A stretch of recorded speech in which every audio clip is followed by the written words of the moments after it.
This is Jay Michaels, and I'm a professor of media culture and communication. And I have been clocking horror, science fiction, and fantasy for over 50 years.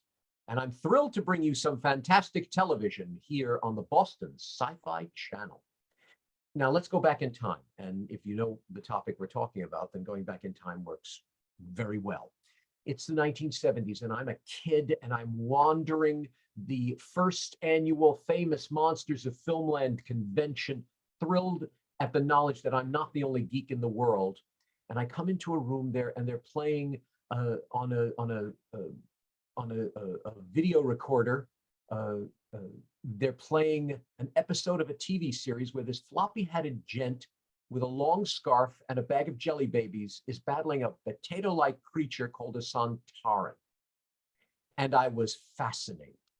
At that point, you didn't have what you have now. So I had to hunt TV listings and I had to hunt magazines to find out that this character was the Doctor, and he battled Daleks and he battled Cybermen. And I followed him and have followed him all this time. And now this year, the Boston Sci-Fi Film Festival is celebrating the 60th anniversary of Doctor Who. Now, those of you that know the series, you know that there have been 13 plus Doctors. You know the mythology there. But did you know that the Doctor Who universe is as vast and broad as the Star Trek universe? And we have two great Voyagers from that universe with us, two amazing writers, John Peel and my buddy, Chris McAuley.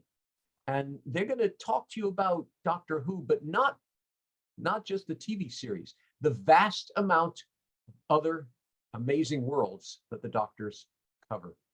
Gentlemen, it's great to meet you. How's everything? Oh, it's good for me, that's for sure. Busy times. Oh, for sure, I would imagine.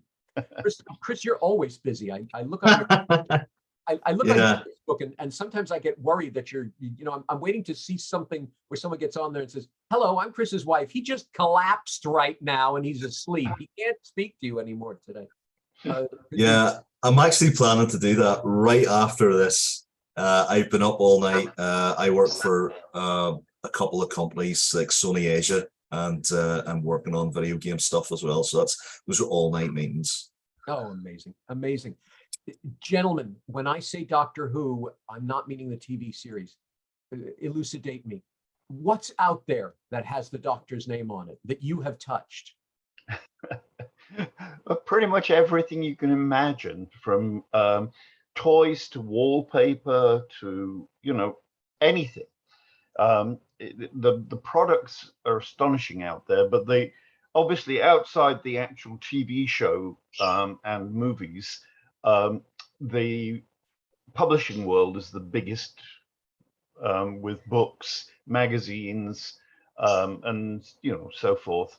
That's definitely the largest spin-off, and in fact, incredibly complicated and complex.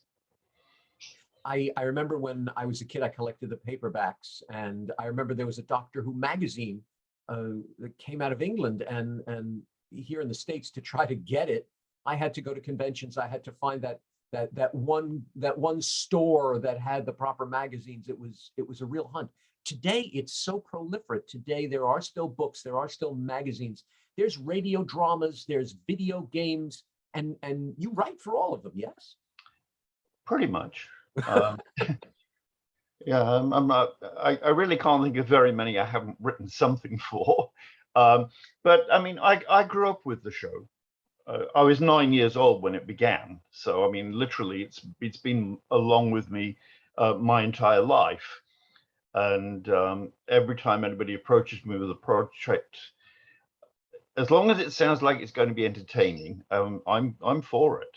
And there's just so much really out there, and it seems like every day it's growing. There's something new that hasn't been done before.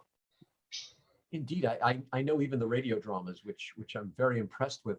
They keep each Doctor alive. I was just speaking to the producers of the documentary Doctor Who Am I, and telling me that Paul McGann, Doctor number 8, is still doing radio dramas. He's still the Doctor to some. Right. and I think it's just amazing. I think it's absolutely amazing. Mhm. Chris, you're doing even animation. You're doing video games and things like that with the Doctor, yes? Yeah. So I'm compared to John, I'm a relative newcomer to all this. I actually was introduced to Doctor Who through John's work. Um, you know, John had written. I grew up what's called the wilderness years, right? So I didn't have Doctor Who on the television. I think I caught a few reruns in the 90s on BBC Two, but it was primarily through John's work. The first New Adventures book, as far as I remember, was Time Worm Genesis, and I picked it up from the library with my little tiny 6 or 7 year old hand, and took it home. And yeah, I'm a big fan of John's work. I always have been ever since, and that introduced me to Doctor Who. So yeah, I've been lucky enough to sort of work, do little bits and pieces for magazines, anthologies now, Doctor Who anthologies, little annuals, even introducing the Doctor to Dracula, to the Stoker vs. Dracula brand. And then now working with BBV Productions, working on their Doctor Who spin-off brands as well. So yeah, it's been fun so far. I blink. I'm thrilled. So John essentially was your mentor, and he led you. Oh, absolutely. He still is. He keeps me in the straight and narrow. I'll give you a story. John says, about, do something, anything if it's fun. Well, I managed to persuade him to write a novel with myself and Decker Stoker on tow. And yeah, I must have managed to convince John it was fun, because he did it. And yeah, John, God knows what he thought when he read the Jack the Ripper story that I'd written. But he always gets me to pull back a little bit, We did a Dalek story together last year, and my part was pretty horrific. And then John came and brought, I always call it the John Peel magic. So he brought a lot of heart to it, and a lot of, he brought the Doctor into it. My part was basically body horror and about how a humanoid was being transformed into a Dalek creature. Oh. So, yeah. So John supplies the heart, and you supply the gore. I think that might be the way. Yeah, I've psychologically maimed Bruce Boxleitner with one of my stories. Apparently he couldn't sleep for 3 days, so I'm starting to get a bit of a reputation. I'm trying to pull back on that. I'm trying not to just be as vicious, but yeah. I could just see you at a meeting somewhere. Well, wait a minute. I think his head needs to roll off at this point, or something like that. I'm so glad to hear that, because this leads me into the big question. Years ago, I saw a documentary on voiceovers, and one of the voice actors made a point of saying anybody could say, "What's up, Doc?" and sound like Bugs Bunny, but it takes a real voice artist to recite Shakespeare as Bugs Bunny. So I'm asking both of you. We know the TV series, we know the legends, the mythology, whatever. Now you're creating extended universes. What do you have to do? What's the study? What's the preparation so that you stay within the mythology? Well, with me, the idea of writing a story, I usually used to, and this is in the past I'm talking now, I would usually sit down and say, well, what can I do that they can't do on TV? But nowadays, with all the CGI stuff and everything, it's getting very hard to stay ahead of what they can do, because they can do pretty much anything you can imagine now. Whereas, of course, back in the, even in the 90s, that wasn't the case. I mean, you could write Alien Invasion, and it would be 3 actors in rubber suits, and that would be the Alien Invasion. Now they do everything. I mean, they've got huge spaceship attacks, whatever. So it's not a case any longer of just simply saying, well, what can I do that they can't possibly match on TV? It's getting harder to be creative in that sense. But it's fun to be challenged. You have to look at the format of the show and say, well, staying within the lines, what can I do that takes it in a different direction in some kind of way? And that's challenging, but it's also a lot of fun. Trying to come up with some twist on the stories. That's interesting. So I guess it's the thing, you have to know the rules to break them. Yes, So, exactly. So you, okay, here's who we're dealing with, but how far can I go? Yeah. Oh, that will certainly keep it fun for you. Oh my goodness. Well, yes. I mean, to switch tracks for a moment to Star Trek, when I was asked to do my first Star Trek book, my immediate reaction was, what can I do that they can't do on TV? And one of the rules in Star Trek is no magic. Everything has to be scientific. So I thought, right, I'll write a magic story, because nobody else will possibly do that because they can't. But I thought of a twist that would enable me to write basically a fantasy story as Star Trek. And that's how I approach Doctor Who as well. It's, what can I do to twist it? To change it in a slightly different direction. And I know Chris has been doing the same thing. Can we mention that you've incorporated Dracula in these? You can go ahead, mate. Yeah, go ahead. You can say whatever you want, as far as I'm concerned. Oh, you piqued my interest, that's for sure. Right. Yeah. I mean, that was an interesting experiment. Yeah. So, like, I mean, Doctor Who for me, I've obviously watched an awful lot more now since I was a kid. I've read a lot of the books. I'm obsessed with the New Adventures style books that were they were quite adult for the time in the 90s, and they explored an awful lot of interesting concepts. And again, it was that expansion out from the television series. And then I love the Eighth Doctor Adventures as well for that same reason. I draw a lot from that. I actually draw a lot from that era of experimental fiction. So there's a lot of experiments going on with characterization. I always like the Doctor as being this mysterious hero. So if I'm writing the Doctor, it's always with a view that he's heroic, but not in the way you expect. And I always enjoy the concept of that he was more than just another Time Lord. But I do think that there was a lot of lore that started bogging people down around about that era too, and turned people off, the casual fan. So I try not, when I'm writing it, I try not to say, oh, well, obviously, you know this story from like 20, 30 years ago. I try not to do that. I try and I put little references in for fans, but each story's quite unique. And I try and explain that for newer fans, or for people like myself who were coming to Doctor Who through books. So I always think about it that way. There's characters I love to write. I mean, I don't generally write the Doctor a lot. I'm more interested in what I term as the world's Doctor Who. So like looking at the Daleks, looking at the Master, looking at those kind of characters, looking at Unit. I did shock Bill Baggs from BBV when he asked me to write a Brigadier audio, and I torture the Brigadier in it. I think I sent you that with John at one stage to look at, and Bill winced at that.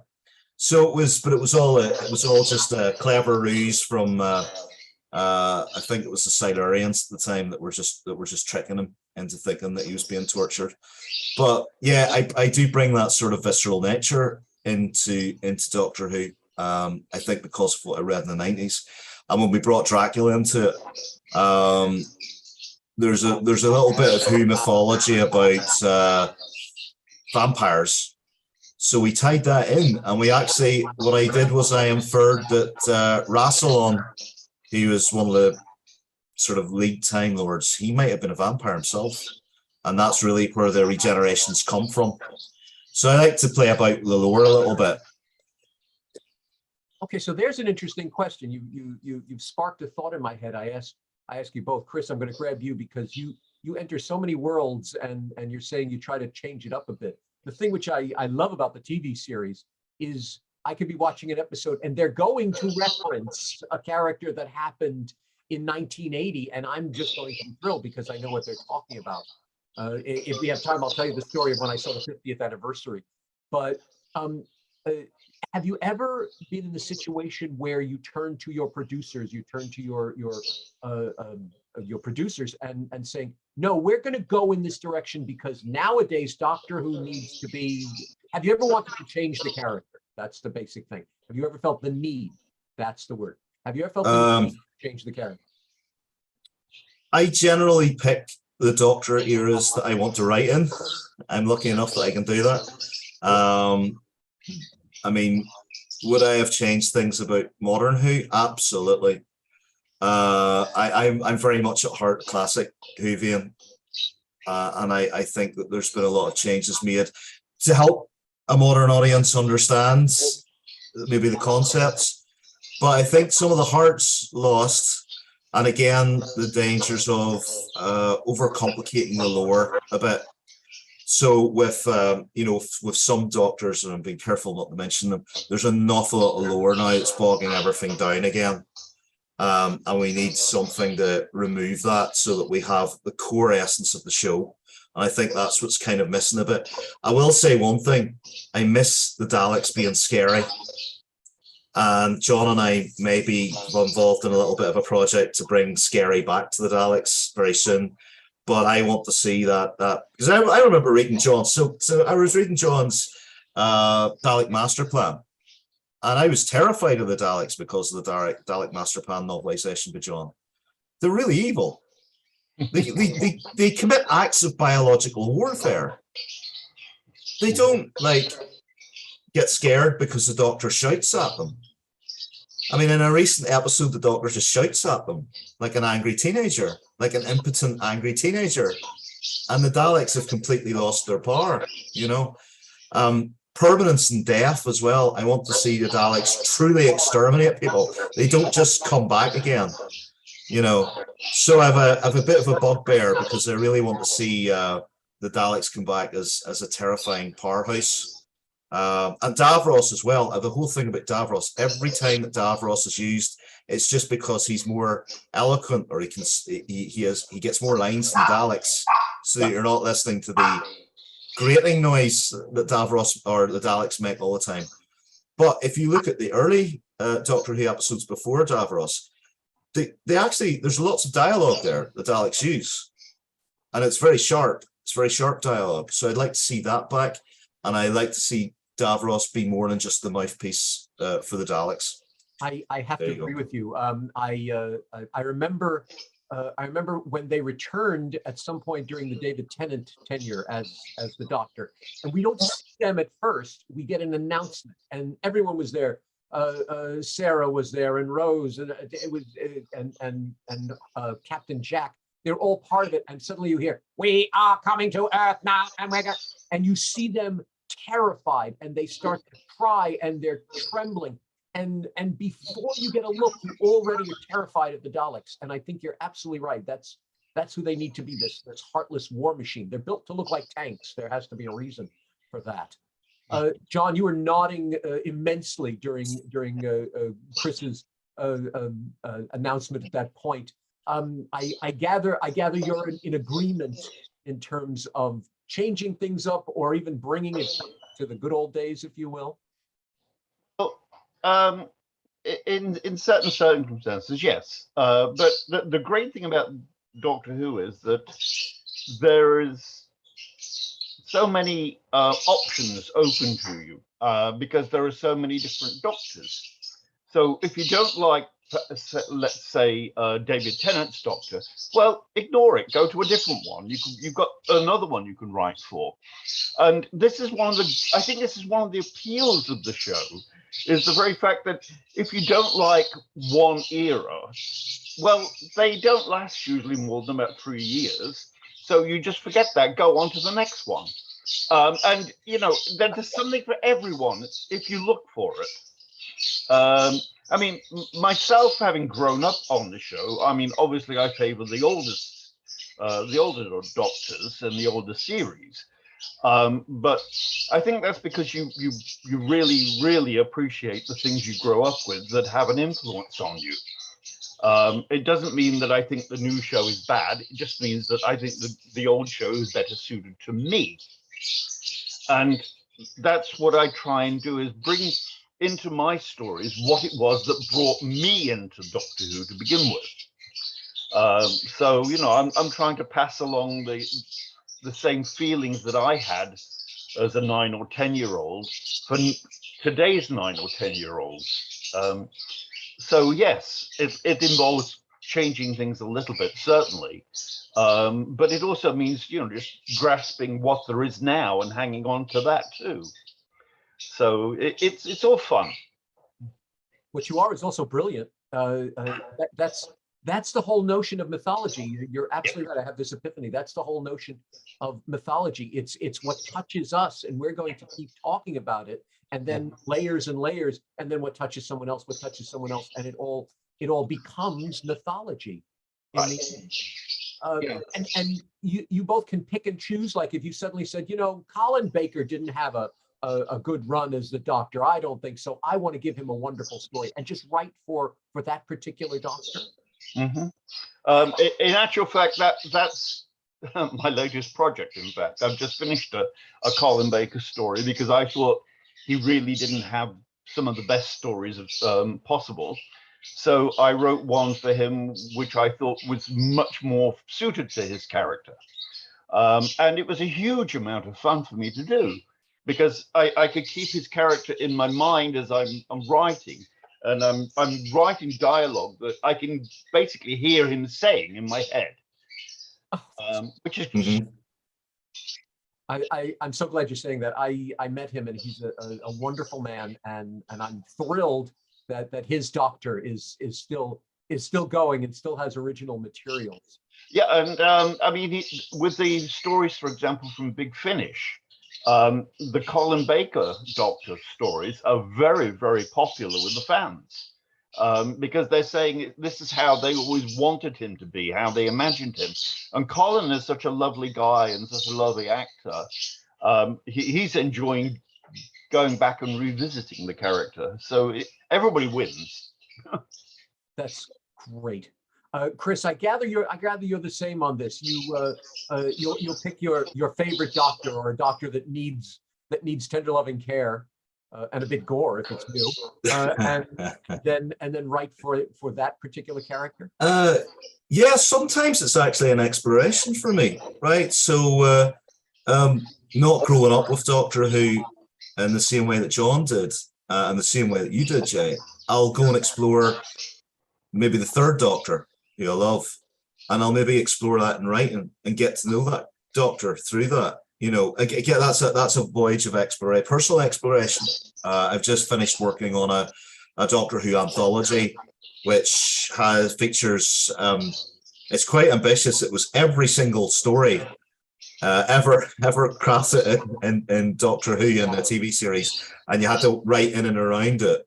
And the deal was that you didn't really write specifically the Doctor, but I was allowed to write the Master and things like that. And I did actually slip the Doctor in there, but and hopefully it's not noticed. But yeah, like I think for me, my favorite Doctor is the Seventh Doctor. And I think he got a pretty bum deal. Yeah, I think he got a pretty bum deal with the with some of the stories that he did. I think latterly they were interesting. I loved his Dalek story. I thought it was quite good. But some of the earlier stories, they didn't really gel with me. And I was more a fan of something like Ghostlight, for example, which kind of explored the mysterious nature of the universe. It was also a kind of a strange Victorian-esque drama. I like those stories, so whenever I write for the Seventh Doctor, it's with that weight, because as later in his tenure, and especially with the spin-off media, he's got an awful lot of weight to him and an awful lot of regret. I think he's the Doctor of regret. And there's the apocryphal stories that have been in and around with comic strips written by Paul Cornell and some aspects of there was an imprint called Missing Adventures as well, which ran on tandem with the New Adventures. But he triggered his sixth incarnation's regeneration. That he actually triggered it because he had to be born, so to speak. to fight this very strange war with these Lovecraftian deities. So there's a mixture of Lovecraft actually in the Seventh Doctor's tenure. Fenric, who is Hastur, essentially in Lovecraft. So that's what appeals to me about the Seventh Doctor. But also, I mean, that's actually a time where there was a lot of this lore. It was very lore heavy, and I thought that they really were moving away from the central character and into this quite lore heavy background. So it's nice when I write it, I go back to basics about the Doctor being a man who has an awful lot of weight on his shoulders. In fact, I think I remember writing something about the Doctor going into the heart of the TARDIS, and there's a pool, a sort of idyllic background of a pool, and he peers at his face, and it's midway through his seventh incarnation, but he sees an awful lot more lines appearing because of the stress and the weariness of that regeneration. So I like exploring the inner character of the Doctor. And trying to jettison a lot of the cumbersome lore. You both made me very happy.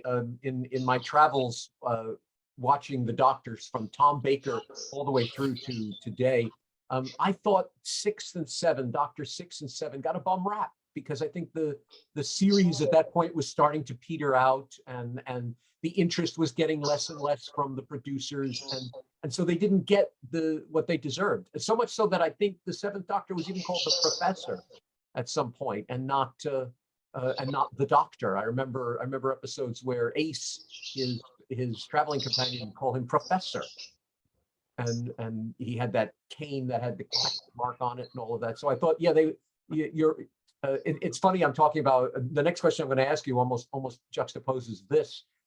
Because it just seemed different lore, different things were happening.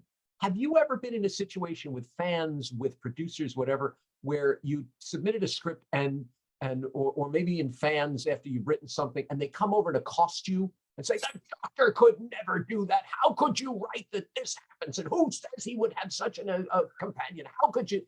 You ever get attacked by these fans because you've desecrated the spirit of the Doctor? Well, certainly. But I wrote the first original Doctor Who novel, the very first one that was actually authorized, which was, as Chris mentioned, Time Worm Genesis, and in that I had to help set up the whole Missing Adventures format. And the way I did it annoyed a lot of fans. I mean, I got a lot of flack from many fans for that story. But as many or even more fans who said that they really loved it and that it helped them get into a different kind of Doctor Who, as in original novels. So, you're bound to find this, I think, with all fans, because you can't write what everybody wants. I mean, it's impossible. Nobody can do that. All you can do is make it the most interesting story that you can, that appeals to you and, of course, the editor, and then just trust that the right audience will find it. I mean, there are many books out there I don't like, but that's just simply because I like a particular kind of story. And sometimes the stories go off in directions that I wouldn't follow. And sometimes my stories go off in directions that other people don't want to follow. That's part of the experience. You can't get around it. There's always going to be somebody complaining about whatever you do. Sadly, you're right. Chris, I know, because you have your hand in so many. You're like you're the perfect relay race writer, because there's so many stories and then you just come right into them.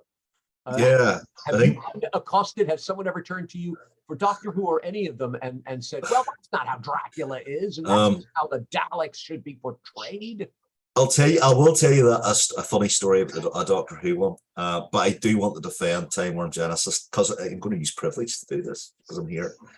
One of the best things about Time Worm Genesis is that it's an adult novel, and Ace is adult in it, and I think that was what interested me the most, that John allowed Ace to be an adult character, a female adult character. He melds the Epic of Gilgamesh in there as well. Really, so we talk about mythology. John put that into the novel, and I thought it was a really good piece of work. So I'm just going to say that now because I've got privilege to do it, and there you go. But anyway, yes, I'm going to tell you a story about myself and Bonnie Langford. And so Bonnie Langford played Mel, and I had written a story with Colin Baker and Mel and Dracula, and Bonnie had read it, and Bonnie and I are chatting, and she says to me, "So why does my character do this?"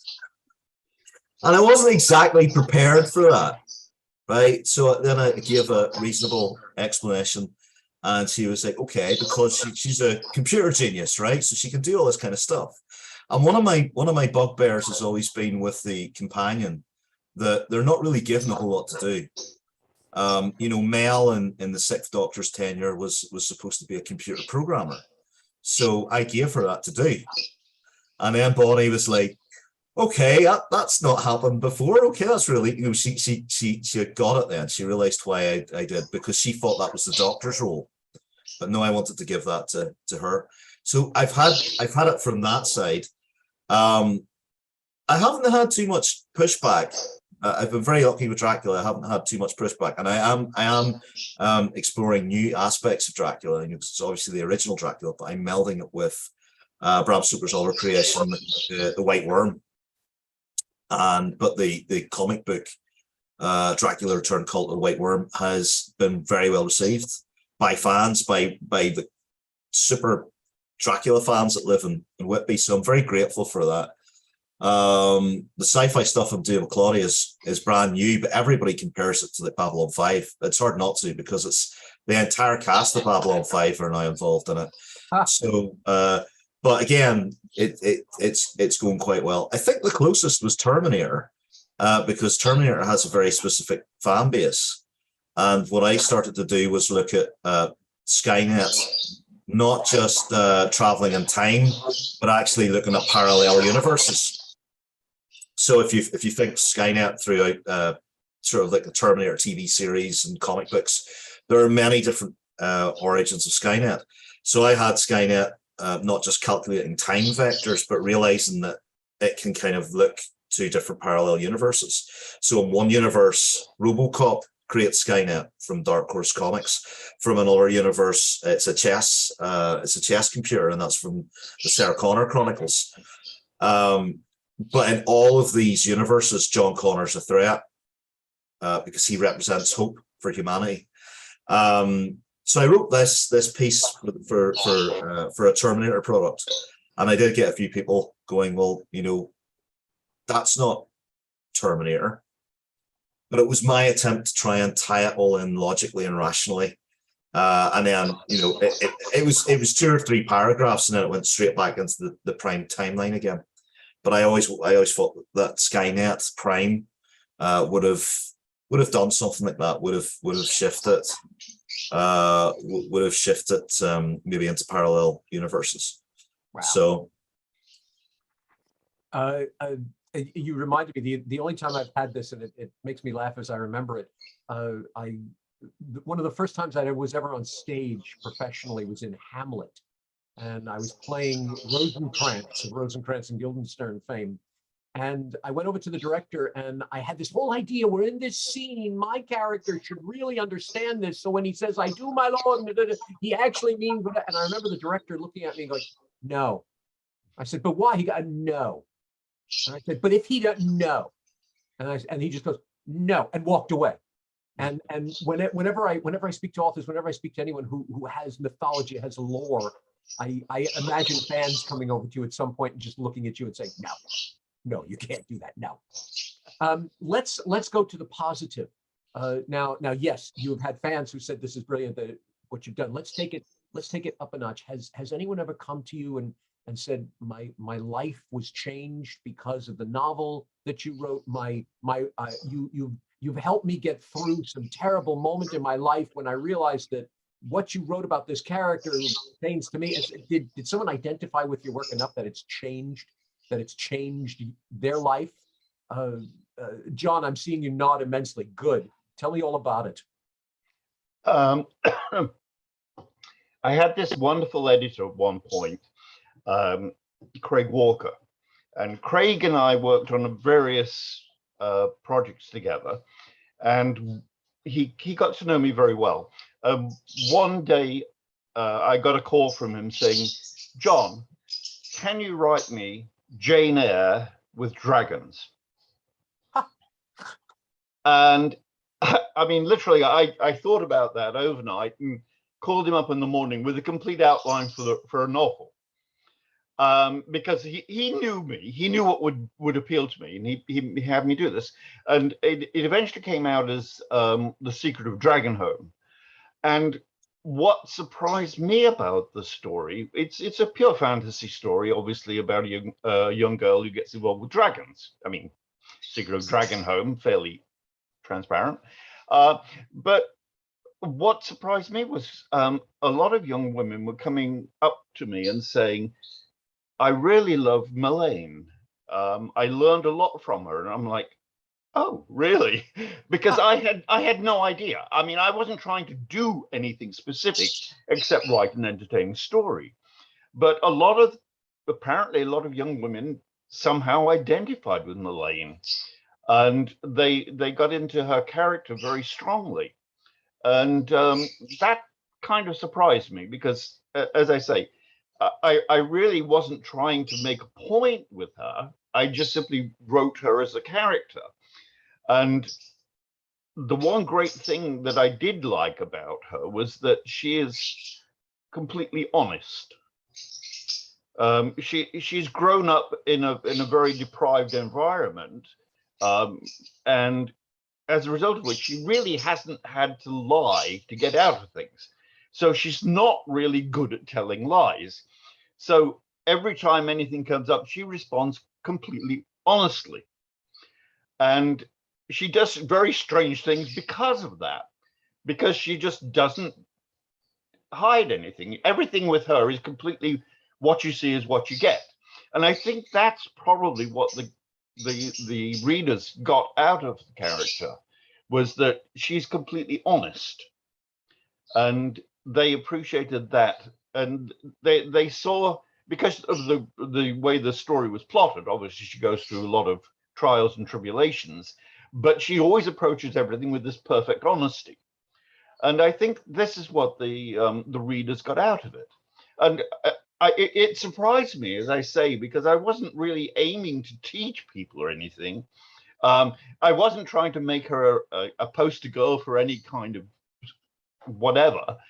She was just a character that I liked, and I was really amazed when so many people have said that they grew up reading that book and they still read it every now and again, and I'm really pleased and thrilled and puzzled at the same time. So yeah. I think that's wonderful. I always ask artists, are you a genius by accident or on purpose? Mm. And it seems that you're a genius by accident. You had no idea how many souls you touched. No, I really didn't, and I'm thrilled. Oh, But that's great. Chris, how about you? Are you a genius by accident or on purpose? Has anyone come to you and said, "You've changed my life with your character"? Well, given what I write, I bloody well hope not. to be honest.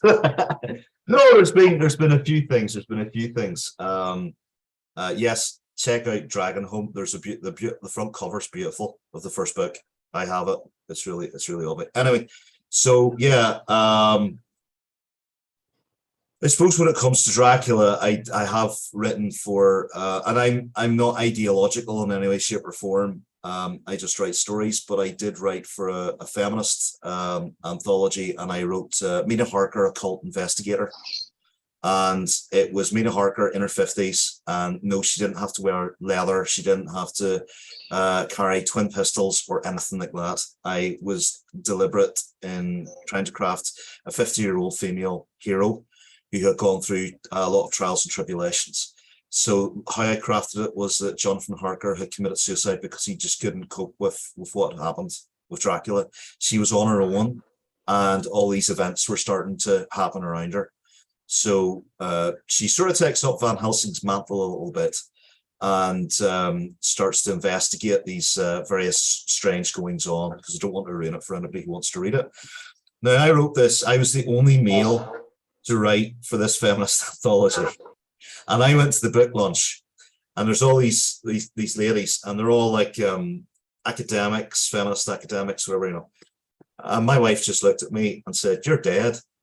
Ha! They're going to crucify you on the stage." You know, so I go and I sort of sit there, and everybody's kind of having their say, and it's very, you know, screw the patriarchy, all that kind of stuff, you know, and you know, things that I'm not necessarily really that attuned to.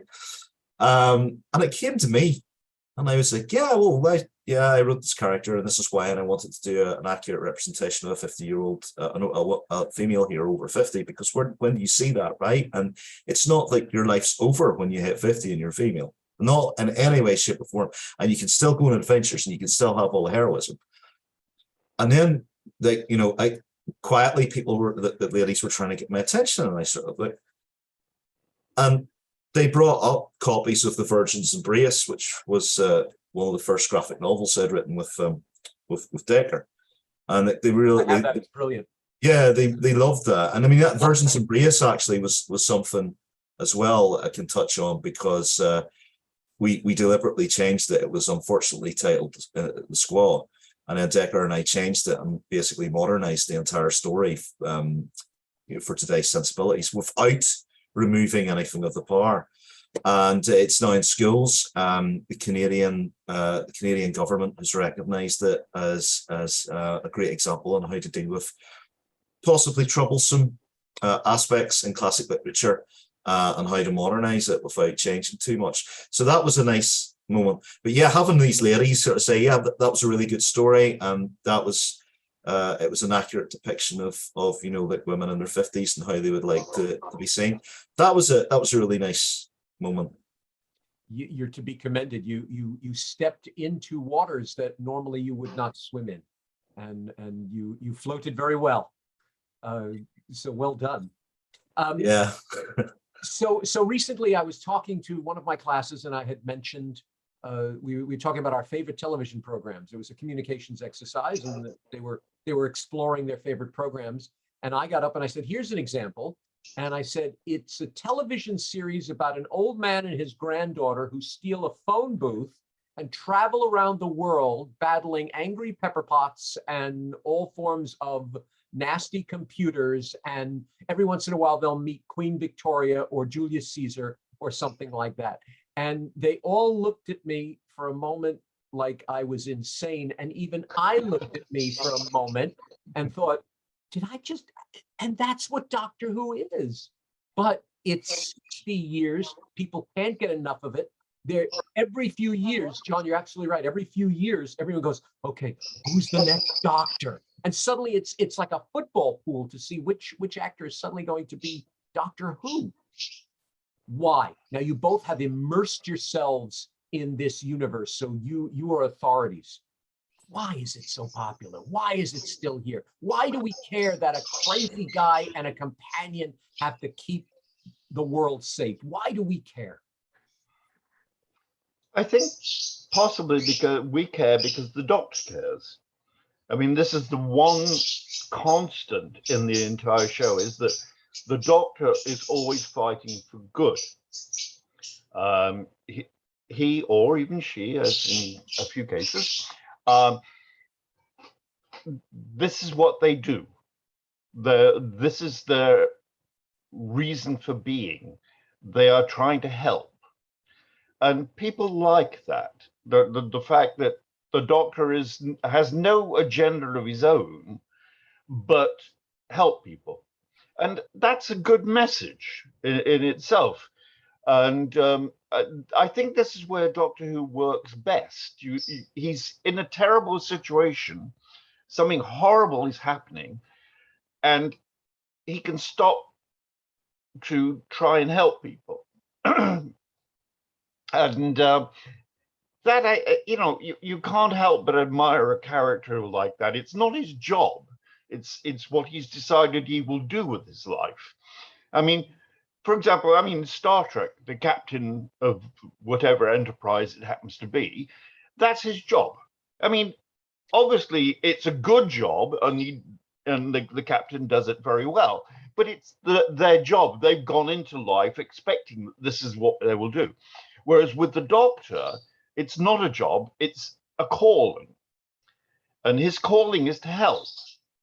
And that, I think, is wonderful. I remember people saying, it goes around the internet all the time, that when they created the Doctor, they didn't give him a ray gun, they gave him a screwdriver to fix things.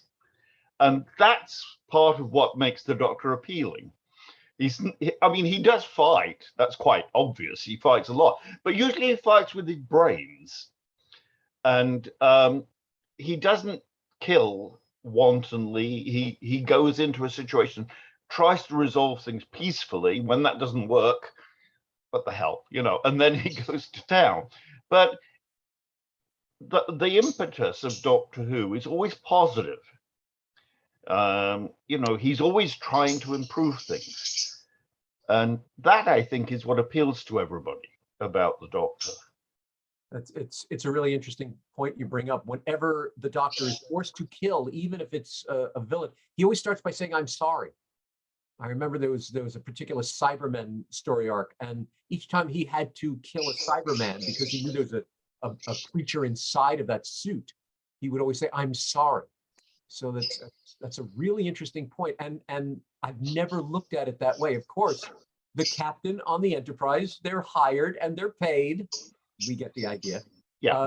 But Doctor Who just said, "No, I think I'm going to do this." Mm-hmm. Chris, how about you? Why do we care? Do you agree, or do you have another thought? Why do we care about Doctor Who? I do agree with John. I think we care as well about the Doctor because of how fallible the Doctor is, and the character trait. We always care about the regeneration because we always want to see how the Doctor's what's going to happen next, and the next characteristic of the Doctor. I have a strange sort of spiritual perspective in the Doctor that I think that it's almost Buddhist-like, where he's refused the wheel of samsara because he or she has to keep coming back to fix things, right? So they choose not to gain an eternal reward or eternal rest. They keep coming back in whatever form, and each form they come back in is refined slightly. So the first Doctor with William Hartnell, we actually see in the original, I think it's 10,000 BC on our earthly child, he lifts a rock and he's about ready to brain one of the cavemen, one of the Neanderthals, to get away. And it's his companion that stops him. It's Ian that says, "What are you doing?" "Oh, I was just going to draw a map." "No, you weren't."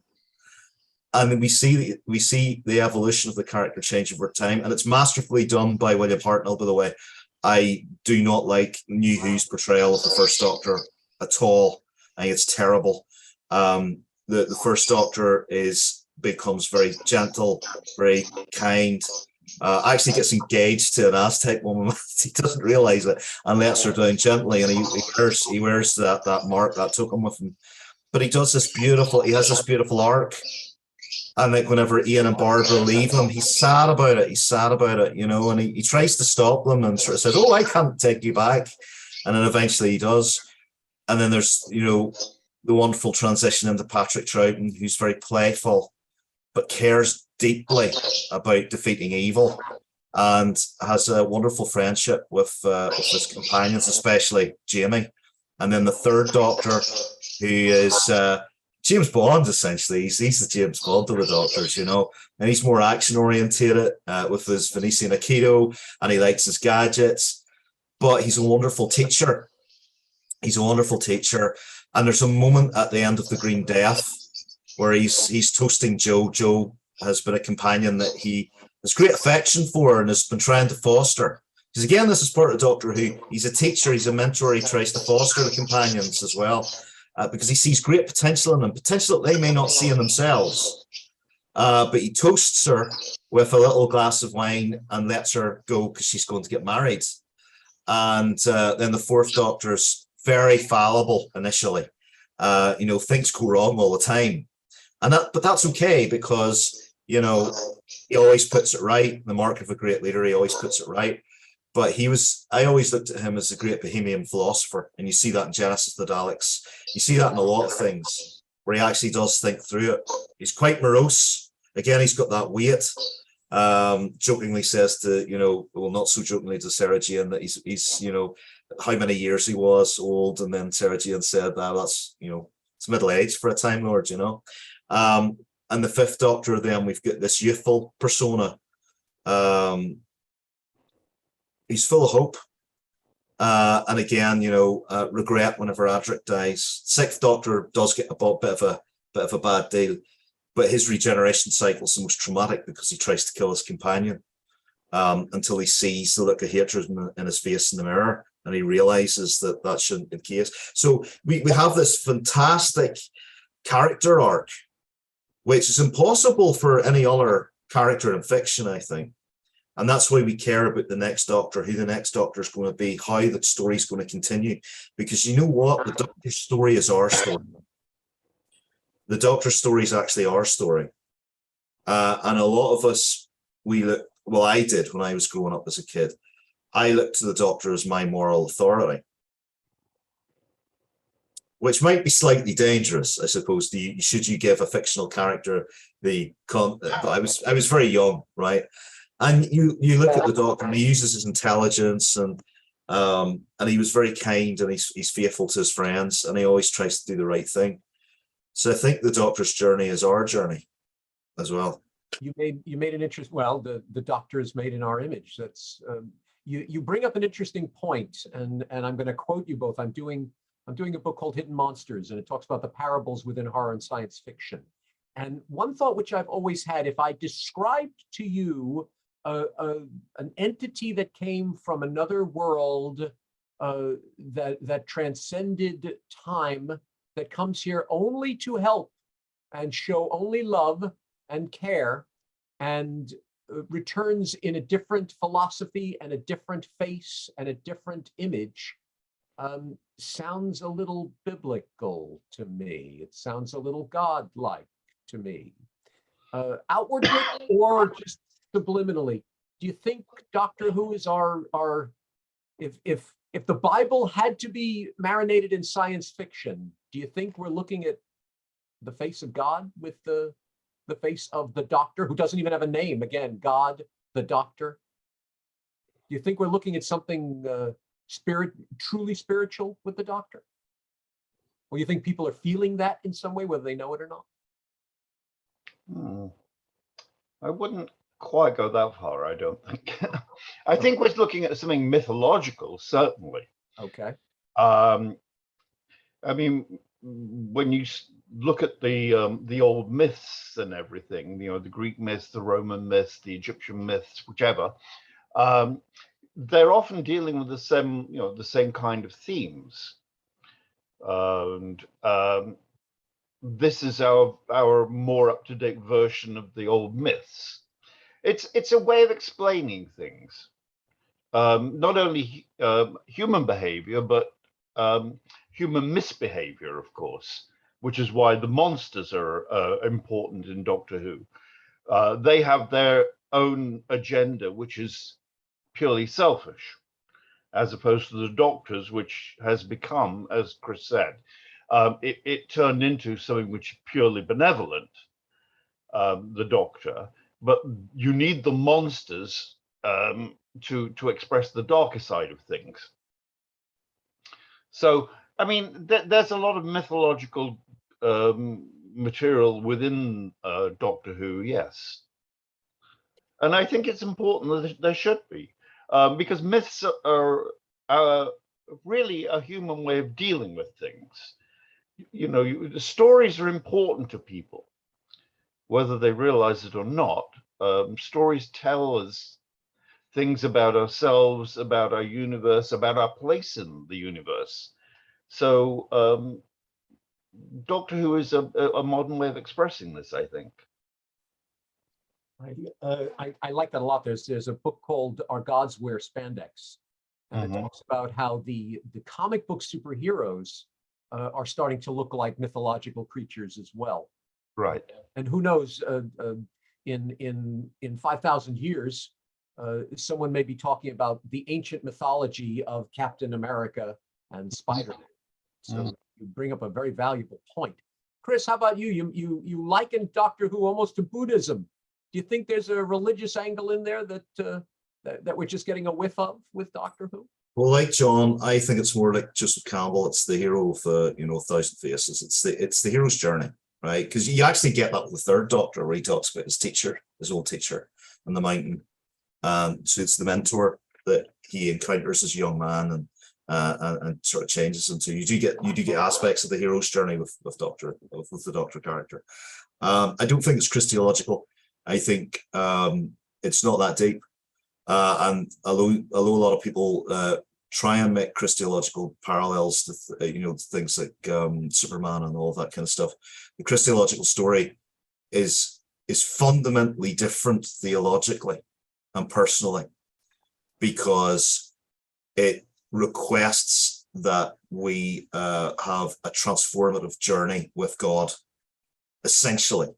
So it's not really, I don't think it's that's the correct parallel. I think it's more about the mythological, the hero's journey. Do I see Doctor Who as spiritual? Absolutely, because what's more spiritual than trying to help others, the altruistic nature, trying to fight against our Darwinist evolutionary principles? I mean, look at it this way. If we were purely Darwinist creatures, we wouldn't care about each other. We would be horrible human beings. So this is why we have the stories to guide us, and I think that's why the Doctor guides us. And again, it's not that he's infallible. He's very, very fallible, but he learns from his mistakes and he knows when to say sorry. So you think about all those spiritual principles, even in that take a lifetime for most humans to learn. I know I'm still learning them. So yeah, I think it's important. I think that's why it's an important story to keep telling. And from a personal level, I think whenever I write Doctor Who stories and I inject Doctor into the story, it stops me from going too far, right? Because I can sometimes fall in love with the monster rather than the hero, and that's always a danger, right? So we can. And I had this conversation one Thursday night with John. I was very concerned that I was actually heroizing Dracula or the monsters when we really shouldn't. We really shouldn't. It's a dangerous and too seductive route to go down. Interesting, very interesting. You bring up a good point at that. I always heroize the monsters, but yeah, you need a Doctor to bring us back. And you both are marvelous storytellers, because you convinced me in one fell swoop, because I was looking for a religious aspect, but you're absolutely right. It's the mythological aspect of it. And Chris, you're very right in your Superman analogy. I was reading that Superman was originally a Moses character. Mm-hmm. You think about the planet being destroyed and they put their son in a basket in a rocket ship and bring it to Earth. So it's very Moses-like, and then it became a very Christ-like figure. Very yeah, it's interesting because it goes to Sol Invictus, the cult of Sol Invictus, which a lot of people try and tie into Christianity with Constantine. Right. And you do have that. I mean, it's he's powered by the sun, but then you also have ancient mythological parallels that we worship the sun because the sun gave us heat and life and all sorts of things before electricity and science. But yeah, I look at the Grant Morrison. If anybody wants to sort of delve into that, Grant Morrison's a guy to read. Alan Moore as well. When we look at the sort of mythology of superheroes, and an interesting question is Doctor Who a superhero? Oh, that's an interesting question as well. Like, could you count Doctor as a superhero? I refuse to believe he's a superhero. I refuse, just because I have a particular thought of Doctor Who, and I don't make him a superhero in my mind. That's really interesting. I'm going to ponder that one. Wow. Gentlemen, thank you so much. It's been a pleasure speaking to you. It's really thrilling to hear how vast Doctor Who is and how deserving the character is. Is it true that we see this in the movie, the last thing, and it's a quickie, we see it in the Peter Cushing movies that his name is Doctor Who. His last name is Who. Mhm. But there's the apocryphal story that when they were writing it and they showed it to William Hartnell and he saw in the script it said the Doctor. He said, "What? Doctor Who?" And it just stuck. Is there any truth to that? Is he not? Is he just the Doctor? Is Who just that? Literally the question mark? I think it was ambiguous from the beginning. They wanted to keep him mysterious, and therefore, you know, the one way we have of knowing people is their names. Once you know some, you know, that's another mythological thing, of course, that knowing a name gives you power over something. The very fact that you don't know who the Doctor is suggests that nobody can have power over him because they don't really know who he is. And I think that it was the kind of thing they were aiming at the beginning. And it actually makes more sense as you go along, as the Doctor's character deepens.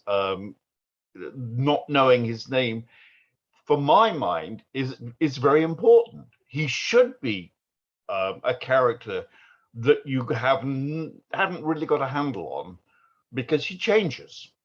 He's not always the same. The next generation, who knows what he'll be, and that's part of it.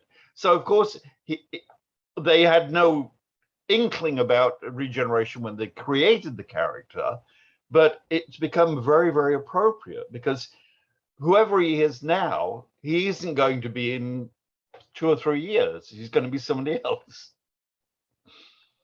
It's you bring up the great line. Tom Baker had this in the 50th anniversary episode where he's talking to Matt Smith, and at one point he just says, "Who knows?" And he touched his nose, so we're all thinking, you know, the nose is the important word in that, but no, who knows? Yes, only who knows. Right. Gentlemen, thank you. It was a real pleasure. Chris, it's always a pleasure chatting with you, and Mr. Peel, it's an honor to have spoken with you, both of you. Brilliant writers, brilliant storytellers, and you've given me so much to think about with possibly my favorite character in the world. It's been fun. And there you go. That's the seal of approval. Of course. It's been fun. Thanks very much, guys. Thank you both very much. And here's to 60 more years of Doctor Who. Indeed. Thanks.